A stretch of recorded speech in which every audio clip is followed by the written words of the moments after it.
Bonjour à vous les cinéphiles et bienvenue dans cette vidéo présentation pour le Blu-ray DVD, enfin surtout parler du film Spectre Out. Sans doute la prononciation est mauvaise, mon anglais est limité. Donc réalisé d'ailleurs comme vous pouvez le lire ici, hein, pas besoin de sortir le truc, par Lawrence Amon.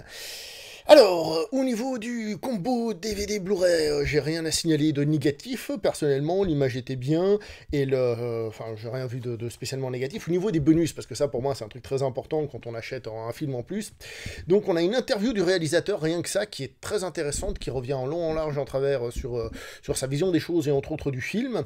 On a donc une présentation du film par Arnaud Lanuc. Je rappelle au passage que le mec qui est donc en bonus là-dessus, Arnaud Lanuc, on a fait une vidéo avec lui sur un genre de cinéma asiatique, donc l'Heroic Bloodshed entre autres, donc si vous l'avez pas vu, je me permets de vous dire d'aller la voir, comme ça vous voyez ce qu'il vaut le gars quand il parle de cinéma asiatique, vous verrez, c'est un mauvais, il parle mal, il a écrit des livres sur le sujet et tout, c'est un mauvais, croyez-moi, c'est pas un bon, hein. Allez voir, pour vous dire que c'est encore une fois un bonus très très bon, évidemment. D'ailleurs, après la vidéo qu'on a tournée, on a un petit peu parlé, on a entre autres vite fait un peu parler du film.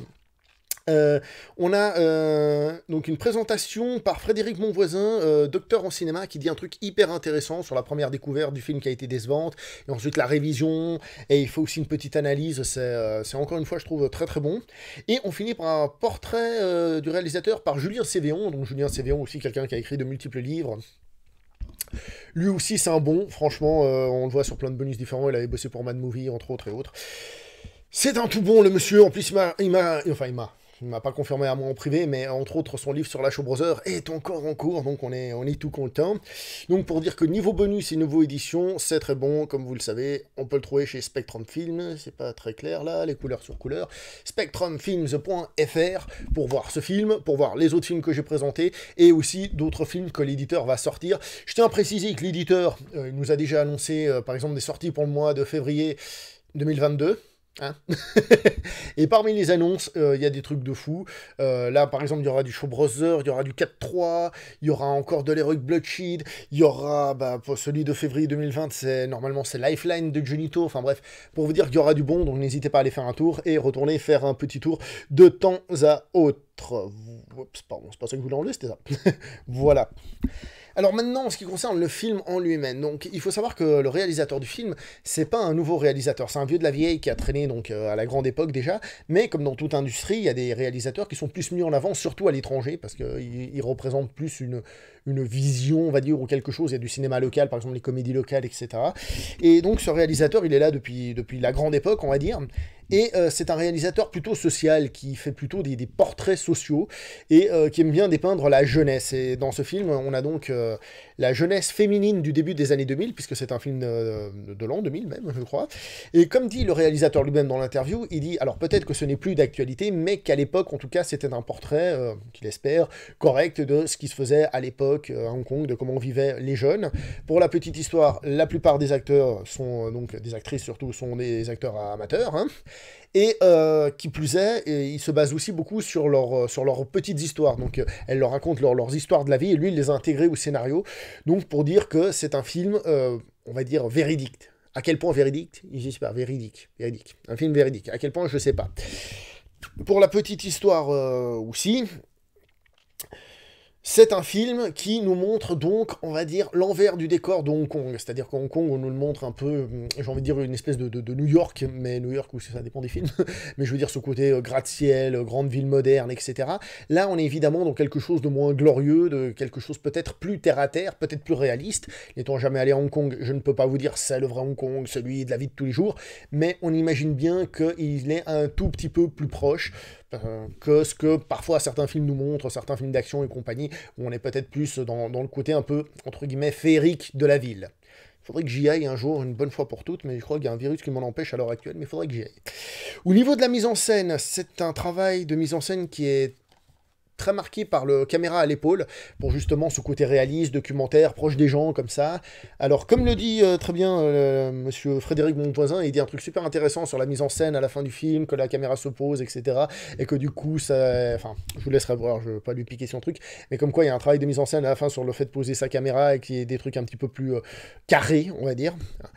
Je vous en dis pas plus, c'est dans les bonus, mais si vous voyez le film, ça peut déjà vous donner une petite lecture pour regarder l'utilisation de la caméra. Après, je peux vous parler de mon ressenti personnel. Alors, je suis un mec bizarre, moi, je sais que je ne corresponds pas, je suis un peu un mec perdu, moi. Mais en fait, à chaque fois qu'on fait un film sur les gens perdus, la jeunesse perdue et tout ça, eh ben, je me reconnais absolument pas dedans parce que j'ai été perdu, mais de manière différente. J'ai été perdu à ma façon. Donc, pour vous dire que personnellement, j'ai de la peine à accrocher à ces petites histoires d'enfants un peu perdus comme ça. Et que bah, le film, il fait quelle durée? Quelle durée il fait? C'est pas écrit. 1h38, hein, durée à peu près classique à Hong Kong, donc c'est pas très très long. J'avoue que j'ai encore une fois eu un peu de la peine à adhérer au propos en lui-même, c'est-à-dire le quotidien de cette jeunesse et qui se laisse aller, qui, j'ai envie de dire dépravé, le terme est peut-être un peu fort, mais qui va un peu trop loin, etc. etc. Il y a des choses très intéressantes, comme il s'est dit dans les bonus, la critique sociale qu'il y a là derrière, est-ce que ce sont eux des mauvaises personnes, ou est-ce que c'est la société qui crée de mauvaises personnes? On voit qu'il y a quand même une petite critique sociale là-dedans, etc. etc. Donc un réalisateur que j'ai envie de qualifier de proche du peuple. Donc pour finir, je vais vous citer une petite citation qu'il y a ici derrière le Blu-ray DVD. Fruit Chan et Laurence Hamon ont la même volonté, dévoiler une autre face de l'identité hongkongaise soigneusement dissimulée dans les représentations officielles. Et tiens, ça va bien après de ce que j'ai dit, donc c'est le monde diplomatique qui a dit ça. Voilà, voilà. Donc, je vais m'arrêter là au niveau de l'éditeur, de l'édition. Hein. J'ai déjà fait l'unboxing, hein, ça, vous deviez le savoir, comment c'est dedans, comment ça se présente. Pour le reste, je vous rappelle que ce film est disponible chez... J'essaie de mettre un peu plus lisible ici, voilà. Chez Spectrum Films. Vous pouvez donc aller sur le site pour ce film, pour les autres films que j'ai présentés. Donc, je rappelle, c'était The Longest Night, il y avait The Seen and Unseen, il y avait Godspeed, et il y avait The Great Buddha Plus, donc vous pouvez aller voir les différentes vidéos. Allez sur le site, voir si vous trouvez votre bonheur, n'hésitez pas à regarder. Et si vous commandez un truc chez eux, n'hésitez pas à dire que ça vient de la chaîne, hein, histoire qu'ils soient contents. Voilà, donc c'est le dernier DVD qui m'avait été envoyé par l'éditeur, le dernier combo Blu-ray DVD qui m'a été envoyé par l'éditeur.